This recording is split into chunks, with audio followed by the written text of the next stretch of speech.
আজিৰ এই ভিডিঅ'ৰ যোগেদি মই MS Wordৰ আৰু এটা ভাল ফিচাৰ্ছ অতি দৰকাৰী সুবিধা মই তোমালোকক বুজাব যত্ন কৰিম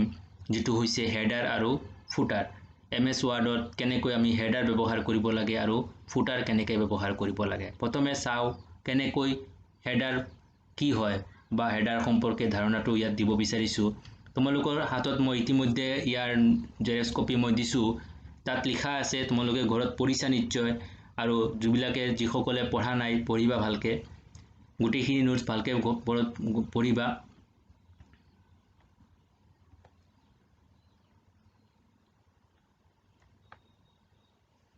তাৰ আগতে প্ৰথমে মই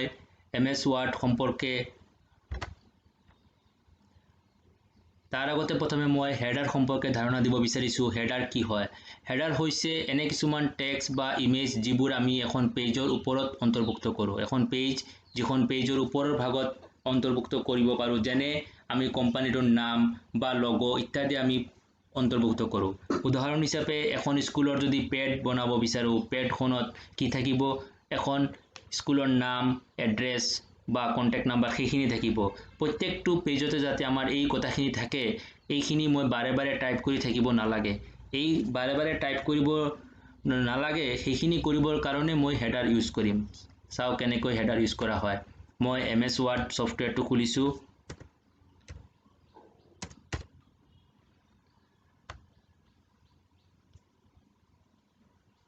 ব্ল্যাঙ্ক পেজ লৈছো মই তোমালোকক যোৱা ক্লাছত মই কৈছিলো যে পেজখনৰ সাইজ কেনেকৈ চেঞ্জ কৰিব লাগে বা ওৰিয়েন্টেশন কি হয় তাকো চাই লোৱা লেআউটত যোৱাৰ লগে লগে মই প্ৰথমে দুই ধৰণৰ পাম এটা হৈছে পোৰ্ট্ৰেইট মানে এনেকৈ সিধা কৰি থকা পেজখন আৰু ল্যান্ডস্কেপ মানে হৈছে এনেকৈ পথালিকে থকা মই সিধাকে ৰাখিছো পোৰ্ট্ৰেইট হিচাপত ৰাখিছো আৰু সাইজ মই ইয়াত চেঞ্জ কৰি লৈছো A4 সাইজত মই লৈছো এতিয়া মই এইখিনি জায়গাতে মোৰ কি লাগিব লাগে ধৰি লোৱা মই নীলবাগান মডেল ITeS স্কুল লিখিব লাগে নীলবাগান এই কথাটো এই লাইনটো যদি মই প্ৰত্যেকটো পেজত আনিব বিচাৰিছো কেনেকৈ হ'ব প্ৰথমে মই অকমান এলাইন কৰিলো যোৱা ক্লাছত মই কৈছিলো যে কেনেকৈ এলাইন কৰিব লাগে সেন্টাৰ এলাইন কৰিছো বোল্ড কৰি ৰাখিছো আৰু সাইজও চেঞ্জ কৰিব পাৰো যোৱা ক্লাছত কৈছিলো আকৌ ইয়াত চাই লোৱা সাইজটো মই এটা সাইজ দিছো এই লাইনটো যদি মই এইখন পেজতে মই এটো হৈছে মোৰ হেডিং ইয়াত মই গুটেখিনি বাকি কথাখিনি মই লিখিছো ধৰি লোৱা